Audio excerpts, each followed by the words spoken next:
ওয়ালাইকুম রহমতুল্লাহ। লক্ষ্য করবেন আমরা বিরোচন অংশের শব্দার্থ দেখছিলাম, আমাদের গুরুত্বপূর্ণ কিছু শব্দ যেগুলো প্রতিযোগিতামূলক পরীক্ষায় আসে। আমাদের আজকের পর্ব 3 নম্বর পর্বে আছে আমাদের প্রথম যে শব্দটি দেখেন বামেতর।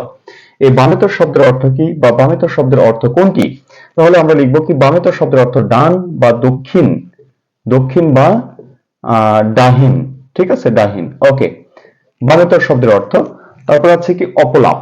অপলাপ শব্দের অর্থ কি? অপলাপ শব্দের অর্থ হচ্ছে গোপন, গোপন করা, গোপন বা অস্বীকার, অস্বীকার, গোপন, অস্বীকার। বিরাগী শব্দের অর্থ কি? বিরাগী শব্দের অর্থ উদাসীন। বিরাগী শব্দের অর্থ কি? উদাসীন। নারী শব্দের অর্থ কি? নারী শব্দের অর্থ শিরা। নারী শব্দের অর্থ কি? একটা আছে ডয়বিন্দু র, আরেকটা আছে বয়বিন্দু র। বয়বিন্দু র দিয়ে যেটা আছে সেটির অর্থ হচ্ছে না পারি। নারী মানে এখানে না পারি। এরপরে যে শব্দটি আছে আষাঢ়। আষাঢ় শব্দের অর্থ কি? প্রবল বৃষ্টিপাত। প্রবল বৃষ্টিপাত বা বৃষ্টিপাত বা বলতে পারি জলকণা বা চিহ্ন, চিহ্ন।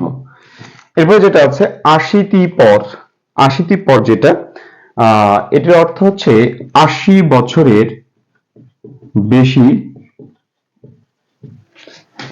বয়সের ব্যক্তি। এরপর যেটি আছে নৃপতি। নৃপতি শব্দের অর্থ কি?